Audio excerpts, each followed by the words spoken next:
ये global study point कम competitive classes में आज आप लोग का पुनः स्वागत है। मैं मुकेश सर आज आप लोगों के लिए विज्ञान के चैप्टर 1 कोशिका जीवन की आधारभूत इकाई का पार्ट 1 का ऑब्जेक्टिव प्रश्नों का संग्रह लेकर आया हूँ। ये सभी प्रश्न आप लोगों के लिए काफ़ी महत्वपूर्ण है, अतः इसे ध्यान से सुनिएगा। जीवन की आधारभूत संरचना और क्रियात्मक इकाई किसे माना जाता है? तो जीवन की आधारभूत संरचना और क्रियात्मक इकाई कोशिका को माना जाता है। कोशिका का आकार कम से कम कितने माइक्रोमीटर का होता है? तो कोशिका का आकार कम से कम 0.1 माइक्रोमीटर का होता है। जीवाणु की कोशिका का व्यास कितना होता है? तो जीवाणु की कोशिका का व्यास 1 माइक्रोमीटर से 10 माइक्रोमीटर तक होता है। मनुष्य के शरीर की सबसे बड़ी कोशिका का नाम क्या है? तो मनुष्य के शरीर की सबसे बड़ी कोशिका का नाम है तंत्रिका कोशिका। मनुष्य के शरीर की सबसे छोटी कोशिका का नाम क्या है? तो मनुष्य के शरीर की सबसे छोटी कोशिका का नाम है शुक्राणु कोशिका। इनमें कौन कोशिकीय जीव नहीं है? तो इनमें जो है माइक्रोसिस्टिस पायरीफेरा एक कोशिकीय जीव नहीं है। अमीबा, पैरामीशियम, क्लेमाइडोमोनास ये सभी एक कोशिकीय जीव हैं, लेकिन मैक्रोसिस्टिस पायरीफेरा बहुकोशिकीय जीव है। कोशिका की संख्या किस पर निर्भर करती है? तो कोशिका की संख्या जो है सभी पर निर्भर करती है, अर्थात आकृति पर, आकार पर और कार्य पर। एक सी संरचना और एक सा कार्य करने वाली कोशिकाओं के समूह को क्या कहते हैं? तो एक सी रचना और एक सा कार्य करने वाली कोशिकाओं के समूह को ऊतक कहते हैं। ऊतकों के समूह जिनका विशिष्ट संरचनात्मक संगठन होता है एवं एक विशेष कार्य को संपन्न करते हैं क्या कहलाते हैं? तो वे कहलाते हैं अंग। सेल का नामकरण सर्वप्रथम किसने किया? तो विद्यार्थियों, सेल का नामकरण सर्वप्रथम रॉबर्ट हुक ने किया। रॉबर्ट हुक द्वारा सेल का नामकरण कब किया गया? तो रॉबर्ट हुक द्वारा सेल का नामकरण 1665 में किया गया। सर्वप्रथम स्वतंत्र कोशिकाओं को किसने देखा? तो सर्वप्रथम स्वतंत्र कोशिकाओं को लीवनहॉक ने देखा।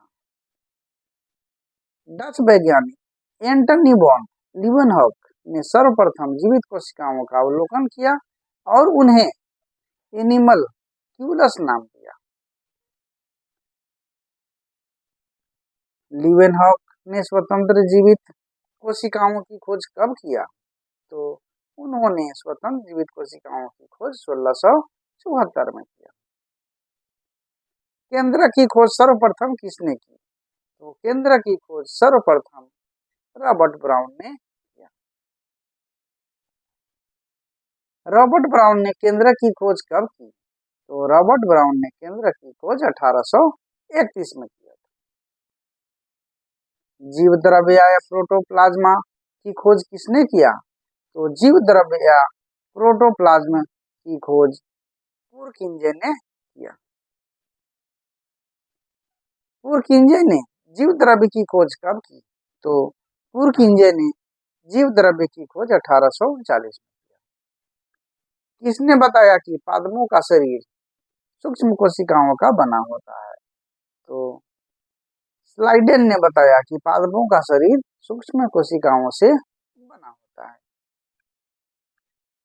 स्लाइडेन ने कब बताया कि पादपों का शरीर सूक्ष्म कोशिकाओं का बना होता है? तो उन्होंने 1838 में बताया था कि पादपों का शरीर सूक्ष्म कोशिकाओं का बना होता है। किसने बताया कि जंतुओं का शरीर एक सूक्ष्म कोशिकाओं का बना होता है? तो यह बताए थे स्वान ने। स्वान ने बताए कि जंतुओं का शरीर एक सूक्ष्म कोशिकाओं का बना होता है। स्वान ने कब बताया कि जंतुओं का शरीर सूक्ष्म कोशिकाओं का बना होता है? तो उन्होंने 1839 में बताया। कोशिका सिद्धांत का प्रतिपादन किन दो जर्मन वैज्ञानिकों ने किया? तो कोशिका सिद्धांत का प्रतिपादन स्लाइडेन और स्वान ने किया था। किसने बताया कि नई कोशिकाओं का निर्माण पहले से मौजूद कोशिकाओं से होता है? तो यह जो है बिरचो ने बताया था।